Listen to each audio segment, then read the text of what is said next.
ribu. Terakhir di Pilkada DKI Jakarta putaran pertama berhasil dimenangkan oleh Ahok Jarot ya. Dan kalau sampai saat ini kita perlihatkan kepada Anda saudara, proses pergerakannya sampai sejauh ini.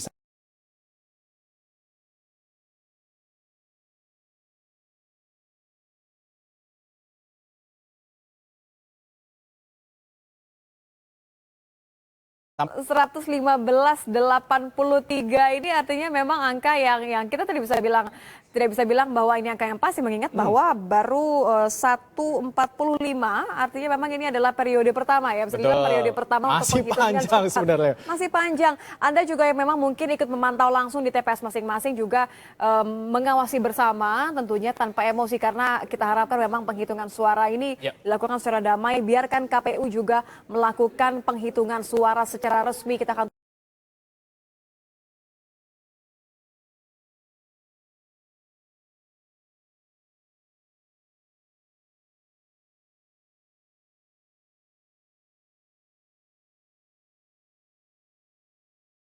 tunggu bersama-sama. 6% saudara, memang kalau kita perhatikan yang lebih cepat adalah versi hitung langsung dibandingkan dengan hitung cepat. Jadi kalau misalnya hitung langsung itu betul-betul ada teman-teman dari Litbang Kompas yang berada di TPS. Ini ada jempol yang memencet ya. Iya. Jadi kalau misalnya nomor urut 1 suara untuk nomor urut 2, pencetlah yang merah. 1 suara untuk nomor urut 3, pencetlah nomor yang berwarna kuning. Jadi seperti itu. Tapi berbeda dengan hitung cepat Litbang Kompas yang harus melalui beragam proses. Salah satunya adalah proses verifikasi. Jadi tadi sebelum menceritakan bagaimana alur dari penjaringan suara sampai saat ini harus melalui beragam proses. Salah satunya adalah verifikasi.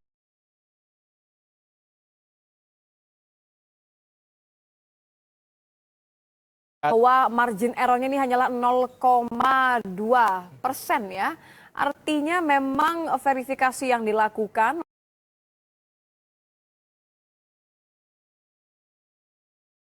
oleh tim Litbang Kompas ini betul-betul memastikan bahwa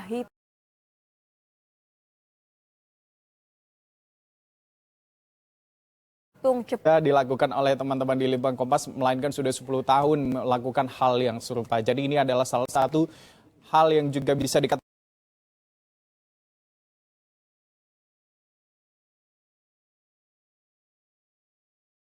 kredibel untuk Anda saudara, karena berpegang teguh terhadap konsep presisi bagaimana gitu hitung cepat ataupun hitung langsung. Betul, keduanya memang akan kami berikan terus pantauannya di program khusus penghitungan suara kali ini, hitung cepat ya. Nah, kalau Anda saksikan lagi di layar televisi Anda, ini kembali kami tampilkan bagaimana proses hitung langsung tim Litbang yang berada di beberapa TPS, total ada 10 tadi ya. Ada 10 TPS yang menyebar di 5 kota Madya dan juga 1 kabupaten di Kepulauan Seribu. Kalau kita lihat memang proses penghitungan langsung dilakukan oleh tim Litbang ini masih terus berjalan. Nomor urut 2, jempolnya pun atau telunjuknya pun langsung bergerak memencet warna merah ini yang nomor urut 2, Basuki Jarot. Sementara kalau yang disebut adalah suara bagi pasangan nomor urut 3, maka suara itu pula lah yang diberikan untuk pasangan nomor urut 3 yang mendapatkan suara yang baru saja disebutkan. Ini juga memang pergerakannya saling susul-menyusul nampaknya kalau di beberapa TPS yang di putaran pertama memang memberikan keunggulan kepada satu pasangan. Bedanya kan tipis, ini menarik. Nah itu dia yang juga harus diperhatikan saudara. Tidak hanya itu, saling balap suara diperlihatkan di TPS, bagaimana juga pergerakan suara mereka.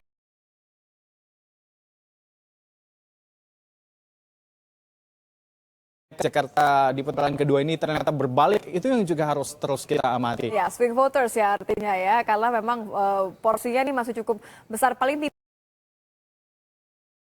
sekitar 17% suara yang tadinya diberikan kepada pasangan nomor urut 1, Agus Silvi. Betul. Nah, 17% ini akan kemana kira-kira suaranya? Apakah ke pasangan nomor urut 2 atau ke pasangan nomor urut 3? Inilah yang akan kita lihat. Karena kalau berdasarkan dari hasil putaran pertama, kita bagi menjadi daerah-daerah yang memiliki atau memberikan kantong-kantong suara kepada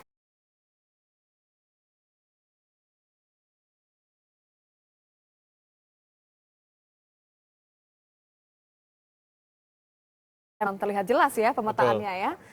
Dimana kalau kita perhatikan untuk Jakarta Timur dan juga Jakarta Selatan itu bisa dikatakan basis suara sampai saat ini kalau berkaca pada pilkada putaran pertama mereka yang unggul di sana. Ya, karena ada ini juga tempat tinggal juga di sana kan ya. Karena Itu pengaruh ya. Itu pengaruh betul. TPS 54 di Pluit kita perlihatkan kepada Anda itu menang jauh sampai saat ini. Iya, ini karena kan kalau di kawasan Kampung Mutiara ini kan memang ramai ya, memberikan juga biasanya lingkungannya memberikan suara bagi Basuki Cahayapurnama. Begitu pula dengan hasil dari putaran pertama, itulah yang ini Sandiaga Uno dan juga Anies Baswedan memang lokasi rumahnya, tempat nyoblosnya di Jakarta Selatan ya. Nah, tapi memang pemetaan lainnya juga kita bisa lihat bagaimana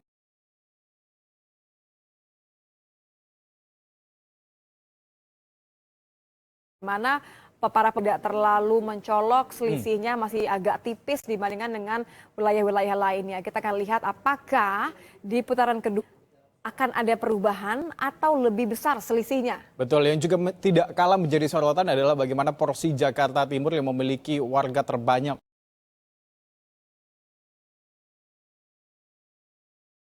untuk melakukan kegiatan serangkaian kampanye untuk merebut hati para pemilih di